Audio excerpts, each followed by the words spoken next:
Commission ya gũthingatithia ũigĩrĩrĩki na kũhũrana na ungumania bũrũri-inĩ nĩyo EACC ĩrauga ungumania ũrathiĩ na mbere na gwethegea thirikari-inĩ cia matũũra kumana na mĩtaratara ĩtarĩ na mahinya ya kũgitĩra indo cia mũingĩ na kũrigĩrĩria ungumania.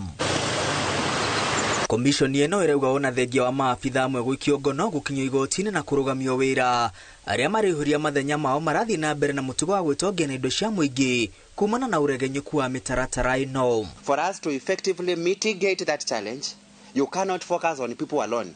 You must also focus on the system.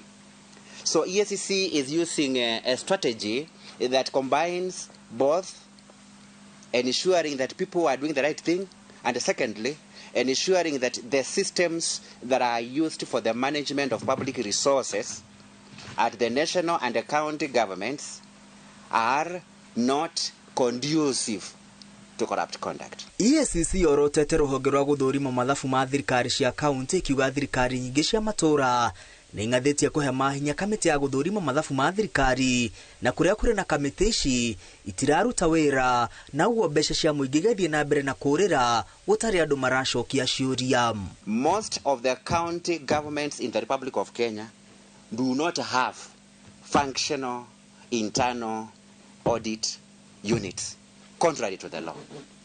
And where some counties have established these units, those internal audit functions are largely moribund in the sense that they are not operating as envisaged under the law. Gũkĩrĩ ũguo EACC ĩhete magavana na maspika a mbunge cia kaunti thikũ 60 cia gũtarĩria makinya marĩa matanyĩte gũtacũkia nĩguo gũthinga mathenya na kũhukia ungumania thirikari-inĩ ciao kaimana. We have required them to submit to the commission within 60 working days an implementation plan indicating how they will discharge their responsibility of either establishing an internal audit unit where it is not there or ensuring that where those units have been established they are functional. Oho EACC ĩrauga gũtirĩ na mĩtaratara ya kũgitĩra indo cia mũingĩ iria cihokeirwo thirikari cia kaunti kuona imwe irĩ o moko-inĩ ma mĩthubarĩ ya tene na imwe ciandĩkithĩtio na marĩtwa ma andũ kĩũmbe. EACC rĩu yorĩtie magavana gũkũrana indo ciothe iria cihokeirwo thirikari cia matũũra kũigitĩra na gũtigĩrĩra gũtirĩ mũndũ ũreguna nacio mũgarũ wa watho. One of the reasons why those with the appetite for public land are grabbing it is because even the institutions themselves are not taking care of that property.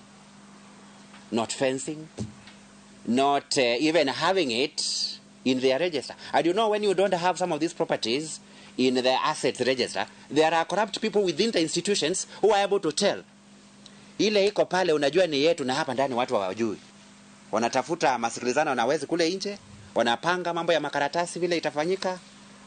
Wanatafuta mkora mwenza kwa upande wa lands, karatasi zinatengenezwa, property inaenda. Commission ĩno ĩtĩtĩrithĩtie ndĩkũhahũrwo nĩ inegene rĩa ateti ĩgĩthiĩ na mbere na kũgitĩra indo cia mũingĩ. Rĩrĩ commission ya kũhũrana na ungumania EACC yũrĩtie magavana kũgathĩka mĩtaratara ya kũrigĩrĩria ungumania kaunti-inĩ. Commission ĩno yũrĩtie atongoria na Akenya othe gũtiga kũingĩria ũteti wa kĩndũrĩrĩ rĩrĩa atongoria manyitwo na njama cia ungumania. Commission ĩno yugĩte nĩ gũthiĩ na mbere na kũruta wĩra wayo wa gĩgatiba. Ngĩribotera Inooro TV kuma cikaro nene cia EACC gũkũ Nairobi, rĩtwa rĩakwa nĩ Mwangi wa Maina.